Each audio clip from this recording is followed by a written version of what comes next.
Video ગુજરાતમાં આપનું સ્વાગત છે। પોલીસની કામગીરી પર સવાલ ઉઠાવતી જનતા કોર્પોરેશનના ભ્રષ્ટાચાર પર કેમ મૌન? વડોદરા શહેરમાં કોઈ અણબનાવ બને એટલે તરત જ જનતાનો ગુસ્સો પોલીસ પર ફાટી નીકળે છે। પોલીસ અમારા ટેક્સના પૈસે ચાલે છે એવી બૂમાબૂમ થાય છે, પણ કોઈ એ નથી પૂછતું કે પોલીસ કર્મી પોતે પણ પોતાના પગારમાંથી ટેક્સ ભરે છે। પોલીસ કોઈ પરદેશી સંસ્થા નથી, એ પણ આ જ સમાજનો ભાગ છે। રોડ પર તડકામાં વરસાદમાં ફરજ બજાવતો પોલીસ કર્મી જો નિયમ મુજબ 100 થી 200 રૂપિયાનો મેમો કરે તો મોબાઈલ બહાર આવી જાય છે, વિડીયો બને છે અને પોલીસ ભ્રષ્ટ ઠરાવી દેવામાં આવે છે। પરંતુ એ જ જનતા ત્યારે ક્યાં ગાયબ થઈ જાય છે જ્યારે કોર્પોરેશનમાં રોડ ડ્રેનેજના કરોડોના કામોમાં ખુલ્લેઆમ લૂંટ ચાલે છે।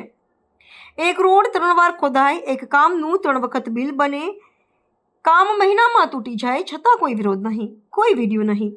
સ્કૂલોમાં એડમિશન, સરકારી કચેરીઓ, ખનિજ વિભાગ, ઇલેક્શન અને રેલીઓ, દરેક જગ્યાએ ભ્રષ્ટાચાર છે, છતાં ગુસ્સો માત્ર પોલીસ માટે જ કેમ? કારણ સાદું છે, પોલીસ દેખાય છે, યુનિફોર્મમાં છે, સીધા સંપર્કમાં છે, જ્યારે મોટો ભ્રષ્ટાચાર ફાઇલ, ટેન્ડર અને બંધ ઓફિસોની અંદર છુપાયેલો હોય છે। ત્યાં યુનિફોર્મ નથી એટલે ગુસ્સો પણ નથી।